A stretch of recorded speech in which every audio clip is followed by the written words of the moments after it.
The council's chamber, filled with noise, once more fear, suspicion, anger. One elder scientist hissed, "He is unpredictable, chaotic. How can we trust such a mind with our future?" Another snapped back, "And yet none of our minds saw what he did. None of us stopped the East intake collapse." A third added bitterly, "If we rely on him, then what are we? Are we not the most advanced science in the galaxy?" Pixies raised his claw for silence, but the argument spilled like floodwater. Racker drove his voice over them all. "This is exactly what I warned you about. He twists the room with words. He divides us. He will make us dependent on him, and when he no longer needs us, what then? A predator does not share its kill." Simmons listened quietly. His jaw was set, his eyes locked on the schematics. When the shouts reached their loudest, he finally spoke, his voice cutting through like steel. "You think I want your power?" he asked. "I didn't ask to be woken. I didn't ask to save your world. But now I'm here, and I can see what you cannot. So here's your choice. Trust me, or bury me back in ice. Just don't waste my time arguing while your planet suffocates." The words left the chamber raw. Doubt lingered, but silence won. Simmons turned back to the console, fingers tracing the lines of alien schematics with surprising speed. His hands shook slightly, whether from exhaustion or rage. None could tell, but his voice was steady. "Your purge cycles are inverted. You're pulling nitrogen where you should be venting it. Your system doesn't breathe. It chokes." He redrew the loops on the holographic display. His movements were sharp, almost violent, each stroke of the stylus carving through centuries of alien pride. Liora leaned in close to Pixies, whispering in awe. "He sees the whole system like it's alive, like it's a body." Pixis nodded. "Yes, and he knows where the blood flows." Simmons slammed the stylus down. "Run my model now." The scientist hesitated. Racker hissed, "You will not run it," Simmons barked, the force of his voice like a whip crack. The chief scientist, hands trembling, obeyed. Her claws tapped across the console. Models spun into motion, colored streams of gas moving along virtual towers. At first it was chaos, red lines everywhere, suffocation, then Simmons's modifications engaged. The streams bent, shifted, recalibrated. Red turned to yellow, yellow faded to green. The chamber fell silent again. Leora's voice was a whisper of disbelief. "It works." Zevon clutched the railing, eyes wide. "He did it. He actually did it." Racker's eyes narrowed, but he said nothing. Simmons leaned back, breathing hard. "That's just the model," he muttered. "If you want to save your colonists, you have to test it live. And you have to do it now." The council exploded again. "Live test. It's impossible," one cried. "Ow." "If it fails, the colonists will die even faster," another shouted. "We cannot risk everything on one human guess." Pixis stood tall, his voice carrying over the storm. "It is not a guess. It is the only chance we have left." Leora backed him, scales glinting. "Every hour we delay, the system worsens. We either act or we bury Zara Prime." All eyes turned to General Racker. He was the only one who could order the guards to stand down. The only one who could let the test proceed. His jaw clenched. His claws scraped deep grooves into the console. Finally, with a voice like grinding stone, he said, "Very well, but if this human fails, his blood will pay the price." The guards lowered their weapons. Simmons gave Racker a long, unreadable stare. Then he turned back to the console, voice low and certain. "Then let's save your world." The command was given. Systems across Zara Prime adjusted, rerouting flows, venting gases, changing purge cycles exactly as Simmons had drawn. For a long, agonizing moment, nothing happened. Screens flickered red with pressure spikes. Storms thickened. Gasped. For air, the chamber watched in silence, every second an eternity. Then dashed slowly, the red lines faded. Numbers steadied. Oxygen levels climbed by fractions. Colonist monitors stopped dropping. Zara Prime breathed again. Cheers erupted from the scientists. Zevon shouted with joy. Laura's hands shook with relief. Even Pixis allowed himself a breath. He hadn't realized he'd been holding, but Racker did not cheer. His eyes stayed locked on Simmons, sharp and dark, and Simmons, for all his triumph, did not smile. He only whispered, so soft that only those nearest could hear, "This is only the beginning. The system is still dying. Your savior, you're wrong. Just the fire you lit when you had no answer." The chamber froze, because they all knew fire saves. But it also consumes, and no one could yet tell which fate. This human carried in his hands, the engineering chamber pulsed with tense energy. Red emergency lights still flashed faintly along the consoles. The aftermath of the live test that could have ended a world, Wayne Simmons stood over the displays, sweat glistening on his brow, chest rising and falling with controlled breaths. He had done what no xartin mind could. He had forced the terraforming system to stabilize. The numbers proved it. Oxygen rising, nitrogen balance steady, colonists breathing again. Yet the chamber was not filled with celebration. It was filled with silence. Every alien in the room stared at the human, some with awe, some with fear, some with both tangled together. General Racker's voice broke the silence. His words were low, dangerous. This is only a temporary patch. Do not fool yourselves. He has not saved us. Is delayed the inevitable. The words stung, but no one could deny their truth. Wayne himself confirmed it, his voice rough but steady. The system is still dying. I bought you time, nothing more. The silence thickened. For the colonists below, that time was priceless. But for the council, it was also terrifying. Because if only one human could see solutions they could not, what did that say about the future of their proud civilization? Hours later, in the council chamber, the debate roared like wildfire. Holograms of Zara Prime's surface floated overhead, showing storm bands retreating slowly, winds calming, pressure stabilizing. Counselor Pixis stood at the central table, shoulders heavy. He had fought to wake the human, and now he faced both triumph and condemnation. One council member hissed, "We cannot rely on this creature. Today he fixes, tomorrow he controls us." Another countered, "Without him, the colonists would be corpses already." A third shouted, "What happens when the other humans wake? Do we hand them every machine we built?" The chamber was chaos. Pixis finally slammed his claw on the table. "Enough. Debate will not breathe air into Zara Prime. Action will." Act. And right now, Wayne Simmons is the only one who knows how to act. General Racker rose slowly, every movement deliberate. Gleamed dark. "You gamble with our future, counselor. Trusting him may save us today, but it may doom us tomorrow." Zevon, from his seat near the back, shouted without waiting for permission, "Then what is your answer, General? Because I have yet to hear one that doesn't end in graves." Gasps echoed through the chamber. The junior diplomat had defied a general in open session. Racker's eyes burned, but he did not lash out. Instead, he turned and left the chamber in silence. That silence was worse than any threat. Back in the engineering bay, Wayne Simmons refused rest. His body trembled from exhaustion, but his mind burned hotter than ever. He paced in front of the holographic displays, muttering calculations, drawing, diagrams, discarding them, drawing again. Leora, the chief scientist, watched with equal parts awe and concern. "Human Simmons, your body is still recovering. You must rest." Wayne shook his head. "Rest later. Work now. The processors aren't just failing, they're built wrong. Your whole system assumes balance. Nature doesn't work like that. Chaos is constant. You don't fight it by ignoring it to adapt to it." He jabbed at the hologram, redrawing loops. "Your system needs to learn, needs to breathe, like lungs." Leora frowned. "Machines cannot learn like lungs." Wayne turned, his eyes fierce. "Then I'll teach them." The words sent a shiver. Through the room, Zevon entered quietly, carrying a datapad. His young eyes glowed with excitement. "Counselor Pixis asked me to bring reports from Zara Prime. Colonists are already sending messages. You can feel the difference.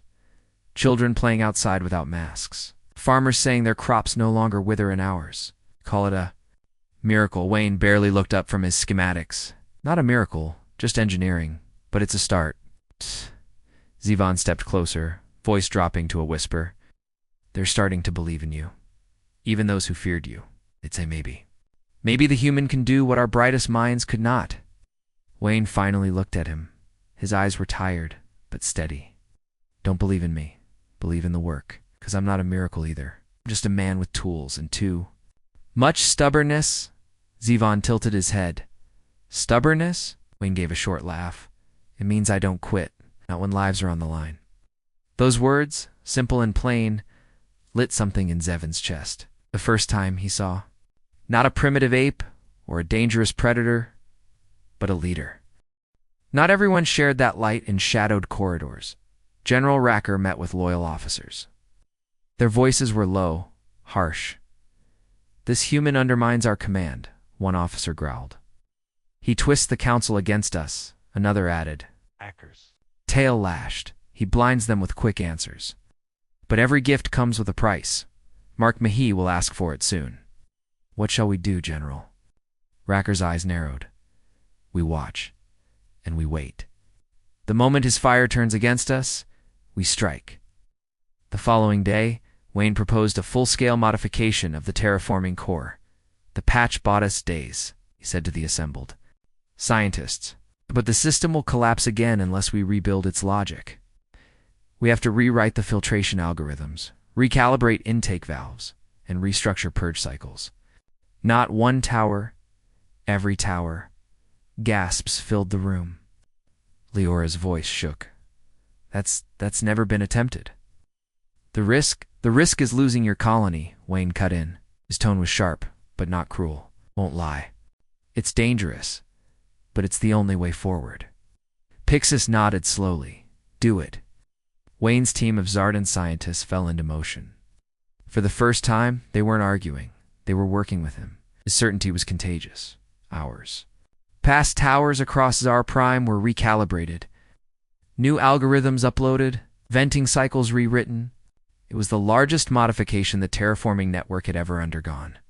When the final command was entered, the chamber went silent. All eyes turned to the screens. At first, chaos. Pressure spikes.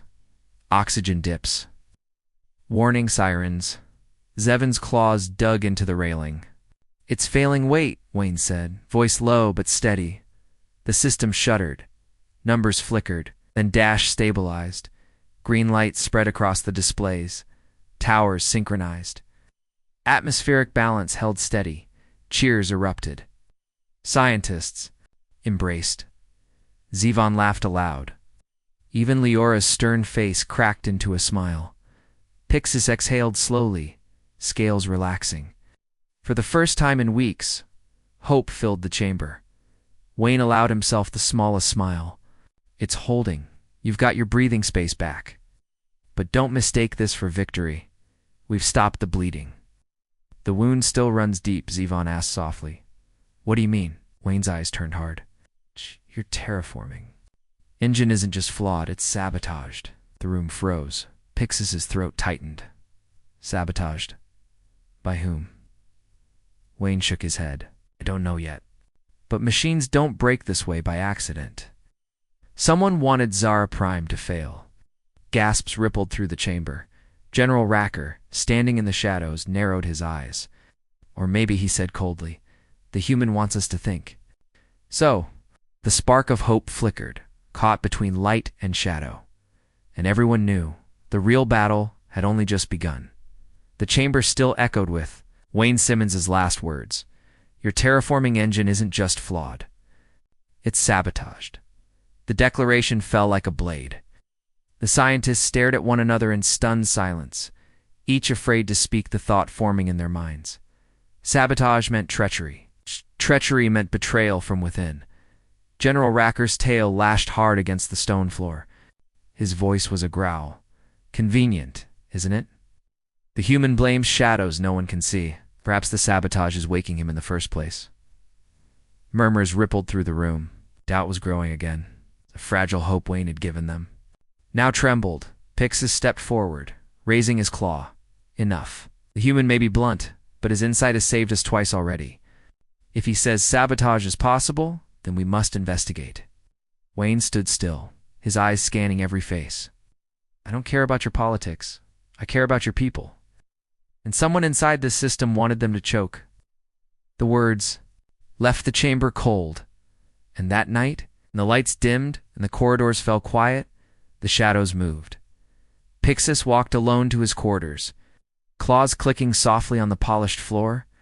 His thoughts churned like storm clouds. If Simmons was right, then the collapse of Zara Prime wasn't failure, it was treachery. But who would dare? Who could? A whisper cut through his thoughts. You gamble with fire, counselor. Pixis spun, hand on his blade. From the darkness emerged General Racker, flanked by 2 armored soldiers. His scales gleamed like obsidian in the dim light. Racker's voice was low, dangerous. You have handed our survival to an outsider. You think he saves us, but he leads us into dependence. Today he blames sabotage. Tomorrow he blames us. Pixis held his ground. Would you rather Zara Prime lie in graves already? Jaw clenched. I would rather we save ourselves. If you had let me end this earlier, we would not tremble at a human's every word. Pixis stepped closer, his own voice sharpening. General, you fight shadows of your own pride. Simmons. Fight storms that will kill us all. Tell me whose battle matters. For a long moment, neither moved. Then Racker turned sharply and strode away, his guards following. Pixis exhaled slowly, but the general's words lingered like poison. Today he blames sabotage. Tomorrow he blames us. Meanwhile, in the engineering bay, Wayne Simmons hadn't slept. His eyes were bloodshot, his voice hoarse, but his hands never stopped moving. Schematics glowed in the air before him, towers of light shifting and reshaping under his commands. Zevon watched in awe from the corner. You haven't rested since you woke. Do humans not need sleep? Wayne smirked faintly. We need it. I just don't have the luxury. Every second counts. He pointed at one schematic. Look here. This filter was recalibrated last month, but the readings don't match. It was tampered with manually. Zevon's eyes widened. Then you're certain someone is sabotaging us? Wayne nodded grimly. And they'll try again. Count on it. The first attack came that same night. Wayne sat hunched over the console, muttering to himself, when the lights flickered. The hum of the machines dipped, then steadied. He frowned. That's not good. The door slid open. 2 armored xartin. Guards entered. Their faces were cold, unreadable. You were needed elsewhere, human one said. Wayne looked up slowly. Funny, nobody told me. The second guard's hand rested on his weapon. Now. Zevon, who had been dozing in the corner, jolted awake. His eyes darted to the guards. Wait, by whose order? The guards ignored him. They stepped closer, too close. Wayne rose to his feet. His body was still weak, but his stance was solid. His eyes sharp. He had seen this kind of posture before soldiers on a mission they wouldn't admit. This isn't an escort, Wayne said quietly. It's a cleanup. The guards froze for a fraction of a second, just enough to confirm. His suspicion, the first guard lunged. Though weakened by cryo, Wayne's instincts blazed alive. He sidestepped, grabbed the guard's arm, and slammed it into the console. The alien snarled, dropping his weapon. Sparks flew. The second guard drew his blade, swinging wide. Wayne ducked low, catching the alien's legs and sweeping them out. The guard crashed to the floor with a guttural hiss. Zevon shouted, panicked. Security, security. He slapped the alarm panel. Sirens wailed. The downed guard tried to rise. Wayne grabbed his fallen blade and leveled it at both of them. His eyes were fire. Tell your general, Wayne growled. If he wants me dead, he'd better try harder. The guards hissed, but with the alarm blaring, they fled into the shadows. Wayne tossed the blade aside, breathing hard. His muscles screamed in pain, but his voice was steady. They'll be back. Minutes later, Pixis and Leora stormed into the bay with a squad of loyal guards. Zevon explained everything in a rush, claws trembling. Pixis turned to Wayne. Are you hurt? I shook his head. Not yet. But someone in your military wants me gone? Leora's scales shimmered pale. If they had succeeded, the entire colony would be lost. Pix's jaw tightened. He turned to his guards. Find them now. But Wayne raised a hand. You won't, not yet. They'll hide, blend, wait. But mark my words, they'll strike again. Sabotage isn't an accident. It's a campaign. The words chilled the room. Later, as silence returned, Zevon approached Wayne, eyes wide.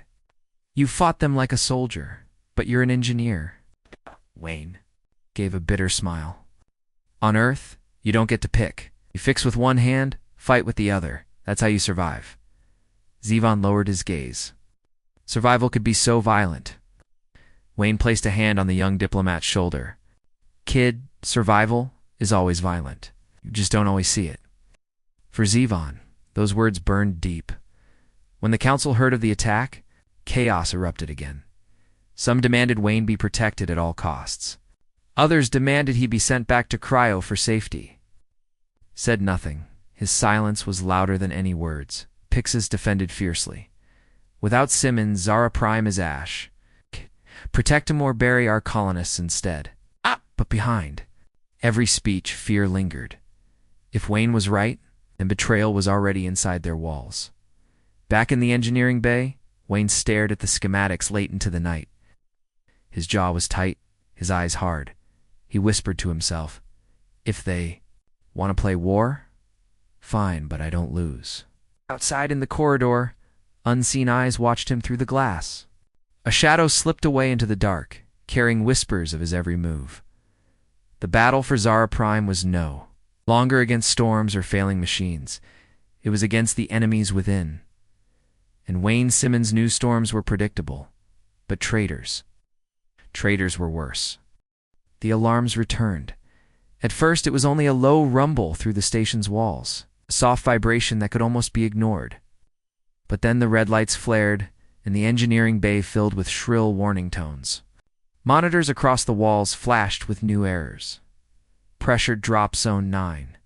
Filtration failure zone 14. Colonist oxygen critical. Wayne Simmons's eyes snapped to the screens. His hand tightened around the edge of the console. No, not now. Stumbled into the bay, scales pale with fear. What's happening? Leora's claws flew across her panel, reading streams of failing numbers. Another collapse. The east sector stabilizers are overloading. Oxygen flow is falling. Pixis arrived with 2 guards just as the bay shook with another alarm. He grabbed the railing, his face grim. If the east fails, the entire network will cascade. 500,000 colonists will choke before dawn. All eyes turned to Wayne, the human who had already saved them twice. The human who had enemies in the shadows. The human who now stood before the largest failure yet. Wayne exhaled, slowly, jaw tight. His voice cut through the chaos. Then we're out of time. I'm going down there myself. The chamber erupted. You can't. Leora shouted. The surface storms will tear you apart. The processors are unstable at suicide. Zevon cried. Pixis's voice was steel. Human Simmons, your knowledge is too valuable to risk. Wayne shook his head, already pulling up schematics. Your sensors aren't telling the truth anymore. Someone has been tampering with the readings. If I don't put eyes on that core with my own hands, we're blind, and blind means dead. The bay went quiet. His words were undeniable. Pixis lowered his gaze, then nodded grimly. Then we prepare you for descent. General Racker's voice came from the shadows of the bay. No one had seen him enter, yet his presence was like a knife across the room. Let him go, the general growled. If he dies in the storms, at least we'll know the danger he truly is. Zevon spun on him, fury in his young eyes. You'd rather watch him die than save our people. Racker's tail lashed once. I would rather trust our own strength than a predator's whim. Wayne ignored him. His focus was already locked. On the schematics of the surface towers, suit me up. Oxygen mix at 21%. Heat insulation doubled. And give me a toolkit, nothing fancy. Just something that won't break when I drop it. The shuttle shuddered as it cut through. The upper atmosphere. Toxic clouds clawed at its hull. Lightning lit the skies, painting the interior in stark flashes. Wayne sat strapped into a harness, suited in a bulky enveral rig. The visor across his face hissed with each breath. Beside him, Zivan sat pale and wide-eyed, clutching the straps. With trembling claws, "You didn't have to come," Wayne said through the voice calm. Zivan shook his head quickly. "If you're willing to risk your life for my people, I won't hide in orbit. Someone has to witness what you do." Wayne gave a faint smile, then hang on tight. The shuttle slammed into turbulence. Warning lights flashed. The pilot hissed curses as the storm battered them like a living beast. Then, suddenly, they broke through. The surface of Zara Prime stretched below. Towers of black metal rose from jagged ground, their tops wreathed in toxic clouds. Rivers of yellow mist curled between craters. The air shimmered with chemical storms. Wayne stared through the viewport, jaw tightening. "It's worse than I thought." The shuttle landed with a bone-rattling thud. The hatch opened. A blast of poisonous wind slammed against them, rattling armor plates. Visibility was only a few meters thick. Choking haze pressed against their visors. Wayne stepped out first. His boots sank into ash-like dust. The tower loomed above, its surface cracked and glowing faintly with stress fractures. Vents hissed streams of burning gas into the air. "This is your lifeline," Wayne said, overcomes, "and it's bleeding to death." Zivan followed, clutching his scanner. His voice shook. "I've never seen the surface like this." "That's because no one was supposed to," Wayne replied. He moved closer to the base of the tower, his hands already probing its panels. "This isn't just decay. Someone cut into these systems. Look here, Manuel. Overrides spliced, safety locks stripped. Out." Zevin's breath caught. "Then it's true. Sabotage." Wayne's voice hardened. "Yay, and whoever did this wanted your colony to suffocate." As Wayne worked, alarms shrieked louder. Oxygen readings plummeted across the network. Leora's voice crackled through the comms from orbit. "Human Simmons, the cascade is accelerating. Colonist vitals are dropping. If you can't restore balance in the next hour..." "I know," Wayne snapped. "Keep your people calm. I'll handle the storm." He pulled open a side panel on the tower. Sparks flew. Inside, wires had been slashed, processors fused. Wayne's hands moved quickly, reconnecting circuits, forcing power into bypasses. His visor fogged with sweat. "Come on," he muttered. "Hold together." Zivan hovered behind, terrified. "What if it doesn't work?" Wayne didn't look up. "Then 500,000 people die screaming. So, it'll work." The tower groaned. Gas vented in a roar. The ground trembled beneath their feet. Back in orbit, the council chamber was chaos again. Monitors showed red spirals across Zara Prime. Colonists gasped for air. Children fainted in schools. Families crowded into sealed shelters, praying the filters would hold. General Racker stood stiff, arms crossed. "You see, trusting a human leads only to more failure." Pixis snapped, his voice raw. "Would you rather the colonists be dead already? He is the only one fighting for them while you posture in shadows." Racker's eyes narrowed, but he said, "Nothing. All they could do was wait." On the surface, Wayne jammed his toolkit into the panel, sparks flying into the poisonous wind. The tower's hum rose to a painful pitch. "Zivan, reroute the purge cycle from this relay," he barked. Zivan fumbled with the scanner, claws trembling. I don't focus." Wayne shouted, "Your people are dying. Do it." Zevin's claws steadied. He tapped the sequence. The relay snapped open. Gas vented violently, nearly knocking them both down. Wayne gritted his teeth, slamming a bypass in place. "Now, seal it." Zivan hit the command. The tower shuddered, then fell silent. For a heartbeat, nothing. Then green lights flickered across Wayne's visor. Oxygen rising, pressure stabilizing. He let out a long breath. We bought them time, again. But then through the haze, figures moved. Wayne turned, narrowing his eyes. Silhouettes in armored suits emerged from the storm, weapons drawn. Their visors glowed red. Zivan gasped. "Those are our soldiers." Wayne's voice went cold. No, those are the ones sent to finish what sabotage started. The soldiers raised their weapons. Orders are clear. One barked through the "Come." The human doesn't leave the surface alive. Wayne stepped forward, placing himself between the soldiers and the trembling diplomat at his back. His hand tightened on the heavy wrench he carried like a weapon. The storm howled. The poisoned wind screamed, and Wayne Simmons bared his teeth. Then come and try. The storm howled like a living beast, ripping across the barren surface of Zara Prime. Yellow mist curled around the towering processors. Toxic winds screaming against metal through the haze. Armored figures closed in on Wayne Simmons and Zevon. Their visors glowed red, weapons raised.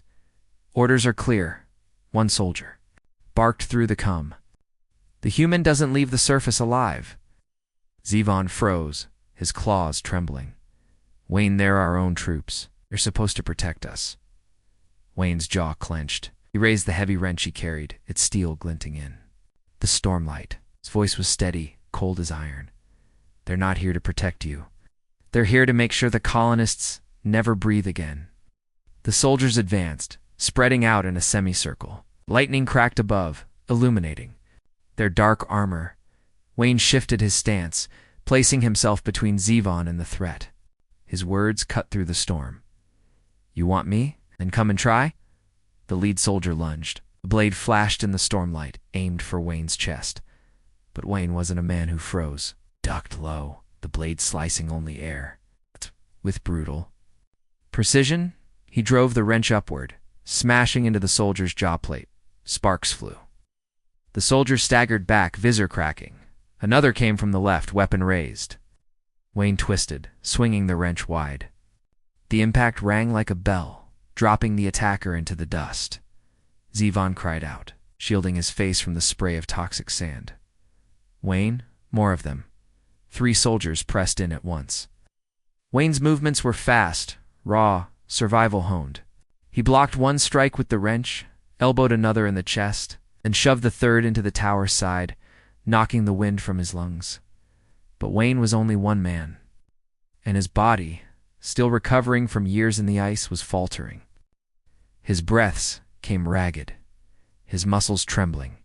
He knew he couldn't outlast them. He had to outthink them. As another soldier lunged, Wayne sidestepped, dragging him closer to the tower's exposed panel. Sparks crackled from the damaged circuits. With a brutal shove, Wayne slammed the soldier's arm into the open panel. Electricity arced. The soldier, convulsed, collapsing to the ground. Wayne shouted over the storm, "Zevon, override, the purge cycle now." Zevon hesitated, claws shaking. I don't do it," Wayne barked. "Or we both die here," snapping out of his panic. Zevon slammed the command. The tower vented a massive plume of burning gas. 2 soldiers were caught in the blast, their armor searing, visors cracking. He stumbled screaming into their cums. Wayne didn't waste the moment. He turned, grabbed the fallen blade of one soldier, and hurled it into the storm. The rest hesitated, for the first time. The human didn't look like prey. He looked like fire in orbit. The council chamber watched through grainy feeds from Zevon's visor. Gasps filled the room as they saw. Wayne fended off trained soldiers with nothing but a wrench and desperation. "He's fighting our own troops?" one council member cried. "He's a beast, look at him." Another hissed. Pixis slammed the table. "No. Look at what he's doing. He's protecting the diplomat and the colony, even as your traitors try to kill him." General Racker stood silent, his face carved from stone. His claws dug into the railing, but he spoke no words. Leora's voice trembled as she leaned forward. "He fights like survival itself." The chamber fell into stunned silence as the human defied death again and again. But the battle wasn't finished. The tower groaned, shaking violently. Sparks rained down. Wayne turned, eyes wide. "It's collapsing," Zevon shouted in terror. "The core, if it ruptures, the entire network will fail." Wayne's mind snapped into motion. His voice was sharp, commanding. "Cover me." "I'm going inside." "What?" "You'll be killed." Better me than 500,000 colonists. Without waiting, Wayne dove into the open panel, sparks biting his gloves. He tore at wires, ripping out damaged circuits, rerouting power by instinct. His breath rasped loud in his helmet, every muscle screaming from exhaustion. Outside, the soldiers regrouped, weapons ready. Svan grabbed a fallen blade with trembling claws, standing before the human. "You'll have to kill me first," he shouted. The soldiers hesitated. None expected defiance from a diplomat. Inside the panel, Wayne's voice was a growl. Come on, breathe, damn you." The tower roared. For a moment, it seemed it would collapse entirely. Then suddenly the system surged back to life. Lights across the core turned green. Readings spiked upward. Oxygen flooded Zara Prime once more. Wayne staggered back, collapsing against the tower, his visor fogged with sweat. "It's—" Holding Zvan gasped, lowering his blade. Relief washed over him, but the soldiers didn't retreat. They raised their weapons again. Wayne pushed himself to his feet, wrench still in hand. His body shook, but his eyes burned brighter than the storm itself. "You can kill me," he said, voice low but steady. "But you can't kill what I've done. The colonists live. The system holds. The more you try to stop me, the more. Your people will see the truth." The soldiers faltered. For a heartbeat, none moved. The storm screamed around them. Then one by one, they lowered their weapons. The leader spat in disgust. "This isn't over, human." Wayne stepped forward, pointing the wrench like a blade. "You're right, it's only beginning." The soldiers retreated into the storm, disappearing into the haze. Wayne exhaled, knees nearly buckling. Zvan rushed to his side, holding him up. "You did it. You saved them again." Wayne shook his head. "No, I bought us another chance. But until we stop whoever's behind this, they'll never let us breathe easy." In orbit, the council chamber erupted. Some shouted for Wayne to be celebrated as savior. Others cried for him to be restrained as a danger. Pixis raised his claws, silencing them all. "The human has answered for us. He does not quit. He does not yield. And now, neither must we." But General Racker finally spoke, his voice cold as ice. "You call this salvation? I call it the beginning of our downfall. And mark my words, when the truth comes, it will be too late to turn back." On the surface, Wayne stared into the storm, his grip tight on the wrench. His words were barely a whisper, but Zvan heard them. "They think this is about machines, about sabotage." Error. "Wrong. This is war, and I intend to win." The storm howled, carrying his words into the poisoned night. The storm still raged over Zara Prime. But in orbit, the council chamber burned with its own storm voices raised, scales flashing, tempers snapping like sparks. On the holofeeds, colonists cheered in the streets of sealed cities, holding one another with tears of relief. Their world still breathed, their children still lived, and every voice carried the same name, Wayne Simmons.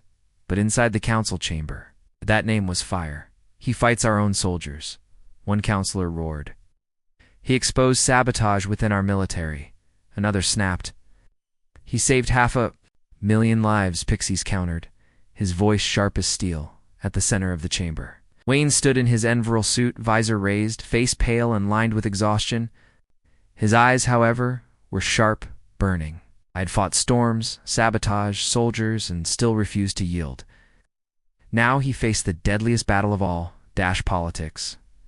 General Racker loomed across from him, scales black as night. His voice carried over. "The chaos. This is the danger I warned you of. Look at him standing in our chamber as if it is his by right. Today he saves us. Tomorrow he rules us." Gasps rippled through the chamber. Doubt spread like cracks in stone. Wayne's jaw tightened. His voice cut through the noise like a blade. "You think I want your throne? You think I fought storms, bled in the dust, and risked my life just to rule you?" His eyes swept the chamber, hard and clear. "I want one thing: your people alive. And if that frightens you, then maybe you're the problem." The chamber fell silent. Leora, the chief scientist, stepped forward, her claws trembling. "General Racker, human Simmons claimed sabotage. I doubted him until now. She projected schematics into the air, showing torn circuits, manual overrides. Stripped locks. I examined the towers myself. He is right. These failures were not chance. They were deliberate. Gasps filled the chamber.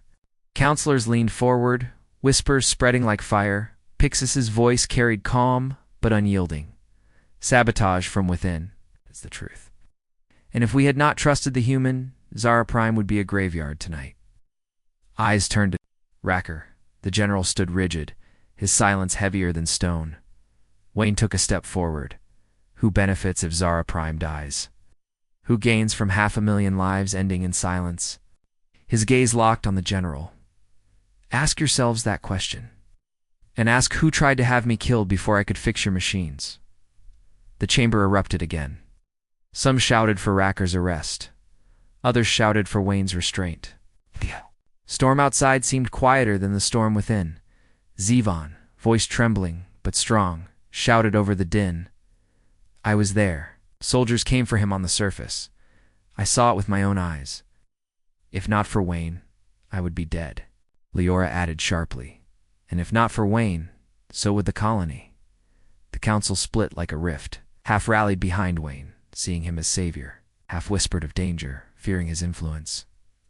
General Racker finally raised his voice, his words. Like thunder, you put your faith in fire. Fire does not save, it consumes. Today, you cheer him. Tomorrow, he burns you. Wayne's eyes met his, unflinching. Maybe fire is exactly what you need, 'cause while you argue, your enemies cut your throats from the shadows. The words struck hard. Even those who doubted him could not deny the truth. Zara Prime still breathed because of him. Pixis stood, raising both claws high. His voice boomed across the chamber. We stand at a crossroads. The human has shown us survival, but also revealed betrayal within our own. If we reject him now, we reject the colonists who cheer his name. If we embrace him, we embrace a chance to rise beyond our fear. The chamber hushed. All eyes shifted to the high speaker, the eldest of the council, who had remained silent until now. Her scales shimmered silver, her voice calm and ancient. The question is not whether the human is dangerous, she said. The question is whether we are brave enough to walk beside danger when it saves our lives. Her words silenced even Racker. The vote was called. One by one, counselors cast their choices. Some hissed in anger, some spoke with trembling fear. Others raised their voices with conviction. When the tally ended, the result was clear. The majority voted to recognize Wayne Simmons as an ally of the xartin, protector of Zara Prime. The chamber erupted. Cheers, protests, shouts, but the decision stood. Pixis turned to Wayne, eyes heavy with both relief and warning. You have their trust now. Use it wisely. Wayne's expression was hard, but his voice carried conviction. I didn't come here for trust. I came here to save lives. I'll keep doing it, whether you cheer me or curse me. The chamber lights dimmed. Silence settled across the station. But in the dark corners, whispers spread of sabotage still unsolved. Of soldiers still loyal to shadowed masters. Of a general who had not yet made his final move. Pixis knew that battle was not over. Zevon felt it in his bones. And Wayne, staring into the storm, understood it better than anyone. Zara Prime had been saved, but the fire had only just begun to spread, and the galaxy would never look at humans the same way again.